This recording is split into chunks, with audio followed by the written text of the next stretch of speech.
When should the non-interference principle be challenged morally? Imagine a world where countries mind their own business, respecting each other's borders and decisions. That's the core idea behind the non-interference principle. It's about respecting a nation's right to govern itself without outside meddling. This idea is rooted in sovereignty, which means a country's right to control its own affairs. The goal is to keep peace and stability among nations. But what happens when this rule clashes with moral concerns?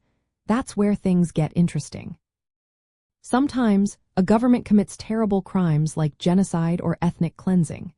When innocent lives are at risk, many argue that the international community has a moral duty to step in. This is called the responsibility to protect. It suggests that saving lives and stopping atrocities can outweigh respecting sovereignty. For example, if a government is mass murdering its own people, should other countries stay out? Many believe not. Protecting human dignity can justify breaking the non-interference rule. Another case involves threats to global peace. If a country is developing weapons of mass destruction or supporting terrorism, the risk isn't just local anymore. It can threaten the safety of many nations. In such situations, the moral obligation to maintain international security can override the principle of non-interference. Countries might feel compelled to act to prevent future harm, even if it means intervening in another nation's internal affairs.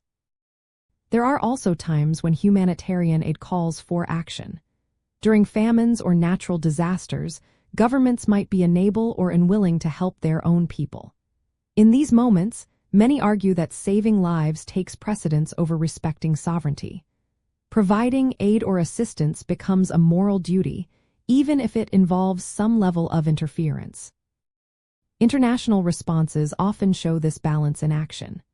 United Nations peacekeeping missions, humanitarian relief efforts, or diplomatic pressure are all ways countries challenge non-interference for moral reasons. These actions are not always easy or popular, but they highlight the ongoing debate about when moral concerns should take priority over sovereignty. In the end, the non-interference principle isn't absolute. It can be morally challenged when the consequences of not acting are severe. Protecting human rights, maintaining global security, and providing humanitarian aid are situations where breaking the rule can be justified. Each case requires careful thought about the ethical responsibilities and the potential impact on international stability.